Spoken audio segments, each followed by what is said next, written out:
Teams of former President Yahya Jammeh's regime have expressed dissatisfaction over the nomination of Fabakary Tombong-Jatta and Seedy as Speaker and Deputy Speaker at the National Assembly. Now, speaking at a press conference on Friday at the Victim Center in Kololi, some of them described their nomination as mockery. Binta Jano attended the press conference and she now reports. The nomination of Fabakary Tombong-Jatta and Seedy has sparked a lot of chaos within the country, leaving victims to wonder if they could ever have justice against Jammeh and his enablers. Speaking at a press conference on Friday, the victims say they feel deeply hurt and betrayed by President Adama Barrow for nominating Fabakary Tombong-Jatta and Seedy as members of the National Assembly. President Adama Barrow nominated Fabakary Tombong-Jatta as Speaker and Seedy as Deputy Speaker of the 6th Legislature on 14 April 2022.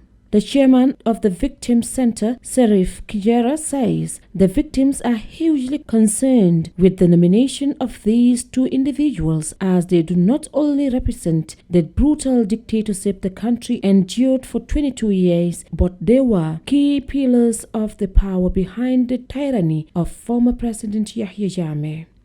From 1997, Fabakary was a member of the National Assembly until 2017, half of which period he served as the majority leader, together with Seedy and the rest of the APRC NAMs.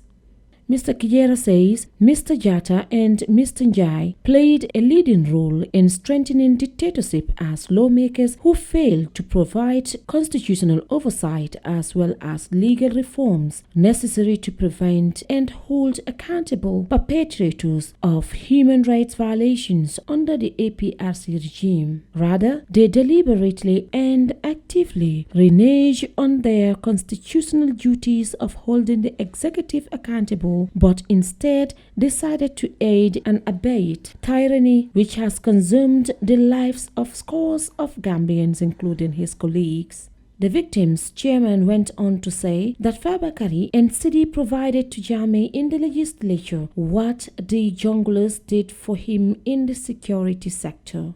Hence, the nomination and election of Fabakary and Seedy as Speaker and Deputy Speaker, respectively, is a moral indictment of your leadership and a manifestation of gross betrayal of the Gambian nation, and in particular, your very allies.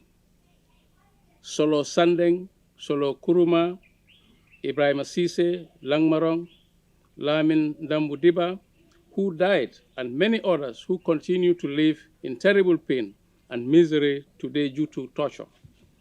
In this April, we recall in 2000, when Jammeh ordered the massacre of Gambian children. These crimes, among many, all constitute the unaccountable instances in which Fabakary and Seedy should have stood up as lawmakers to check the executive at the time, but failed to do so. Mr. Kijera says while they express concern and disappointment with his decision, they are not surprised because since assuming office in 2017, the victims' community has always found it difficult to receive the president's attention and sympathy. The concerned chairman says they therefore consider the nomination of these two individuals be a grossly irresponsible and poor leadership that can only further divide Gambians, hence endanger the peace and stability of the country. The national coordinator of the Victim Center, Adam Majallo, believes that Fabakary Tombong-Jatta is still loyal to Jammeh.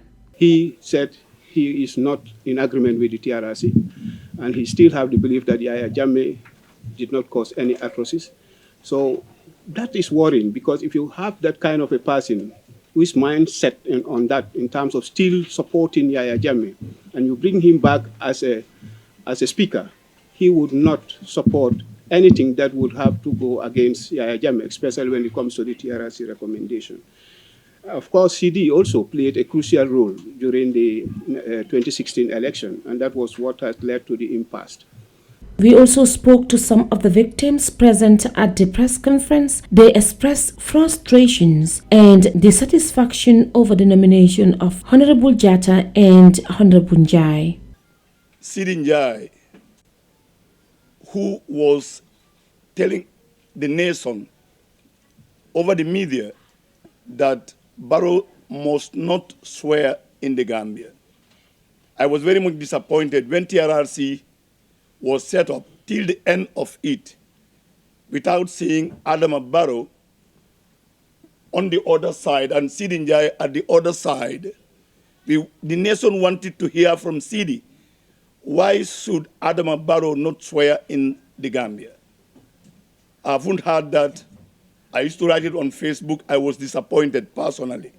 We want to hear from these people.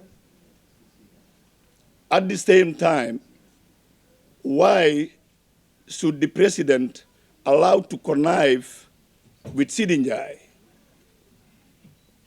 He told us at one of his gatherings that Fabakary was the one who initiated APRC to come on board. That's their business.